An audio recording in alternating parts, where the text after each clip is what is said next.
لكن لما لقيت في الاحتفالية ان الاحتفالية للاداريين وبيكرموا الاداريين والرموز او اللعيبة اللي الناس بتحبهم مش واخدين حقهم، خطفتهم وطلعت بيهم على لوكسور وخليتهم يقضوا فيها ليلة الناس تحبهم. لكن في اخر الليلة فاروق جعفر وهو خبيث ميل على حسن شحاتة وقال له ابو علي. قال له اه. قال له بقول لك ايه؟ قال له اه. قال له والله العظيم الابنودي ده اهلام. قال له يا راجل ده عزمنا العزومه دي. ازاي يا راجل ده عزمنا العزومه دي وبتاع؟ قال له اه هو عزمنا واحترمنا واحتفى بينا عشان راجل كويس، انما صدقني اهلاوي. حسن شحاتة طيب، انما فاروق جعفر قدر يلتقطها ويعرفها من غير انا ما احاول ابينها. انا سعيد بهذه الزيارة. ليه؟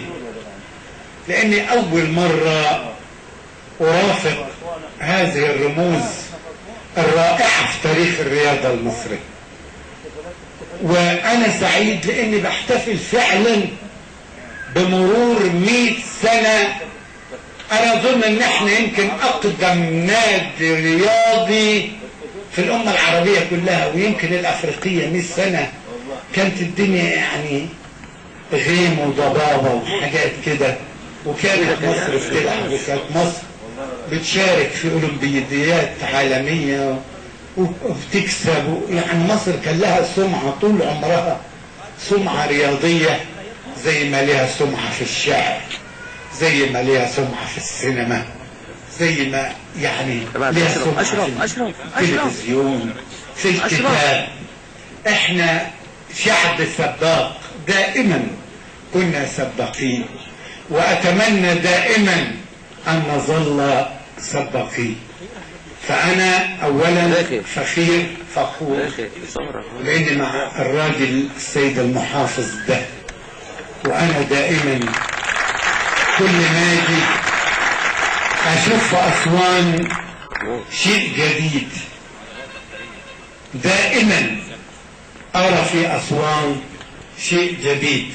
فانا طول الطريق بكلم اخواني عنه، لان انا بحب الايد البناية وبحب الايد الجراية وبحب الايد الكتابة وبحب الرجل اللي تعرف هدفها بصحيح. فانا فخور وسعيد ان انتوا كمان كلكم موجودين هنا، وان احنا بنقدم هذه الاحتفالية. وشكرا لاخي ابراهيم المعلم اللي فكر في انه يستضيفنا دون ما يسألنا انت اهلاوي ولا زملكاوي، السؤال المبتذل المعروف. قال لي عبد الرحمن عاوزينك تشاركنا في الاحتفال بالنادي الاهلي مرور المئوية. فقلت له اكون فخور جدا. خلص كلام النسر وندخل على ايه؟ على الموضوع. اول ما نبدا الجول نصلي على النبي. بحب بلدي ويسكرني الغنى والناس،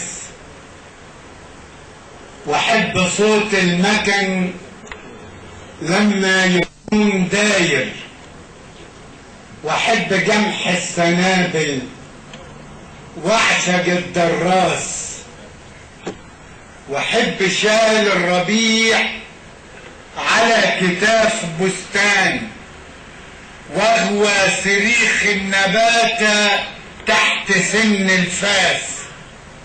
واحب عالم وعالم باللي ناقصني، واي فكرة صحيحة على الخدود تنباس. مد الخطاوي يا بلدي يا ضحكتي الحرة، مد الخطاوي يا بلدي وانتي شايل الناس. صحت المدينة في يوم ما لقيتش جناينها، صحت المدينة في يوم ما لقيتش جناينها، الجمر طار منها وغربانها جنينها، السجن خنجة وزنجة البطن يا جنينها، قضبانه سودة وعنيدة بضي صفراوي، صف الغناوي على الأسفلت، وانا غاوي مغني غير وسط عرينها وحفينها. ومن بعيد القمر عوام بلا شاطي، ما دخلش شباكي ده عالي وده واطي، هو اللي يعشق عيون بلده يصير خاطي. ده كان عشقك يا مصر خطية ونجاسة، طين النجاسة يا نخاسة بلغ باقة.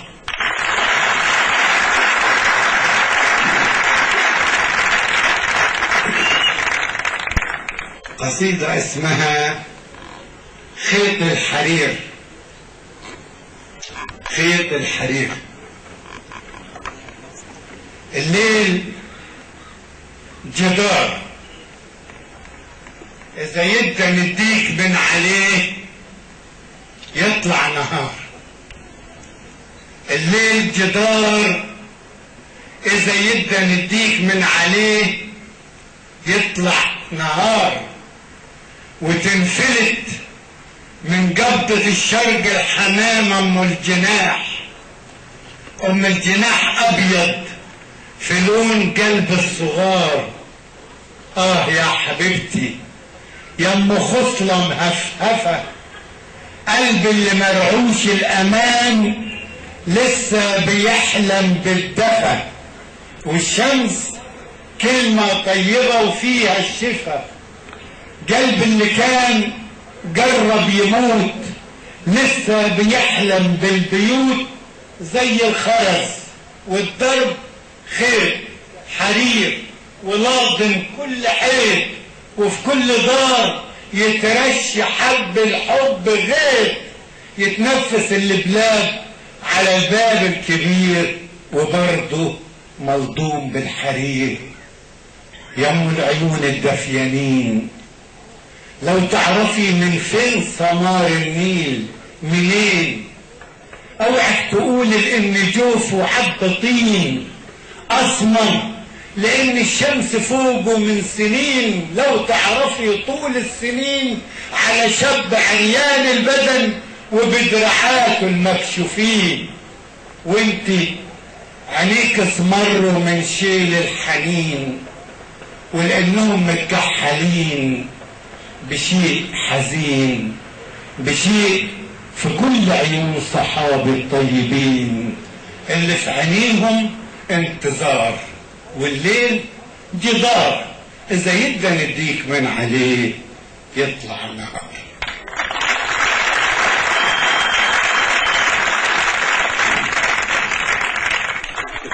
سنة 65 جيت أسوان وقعدت فترة طويلة جدا مع عمال السد العالي. وانا لما جيت لان كان في السد العالي اصحاب لي عمال من اللي كنا بنلعب واحنا صغيرين في الشوارع في الدروب تحت القمر في القرية. ولما عشت معهم هذه الفترة ورجعت ألهموني بجوابات حراج القط. حراجي كان صاحبي واحنا صغيرين، وكنا نلعب في الضروب يعني، وكان لعب الصعايدة رقيق خالص. يعني مثلا حتى اساميه رقيقة،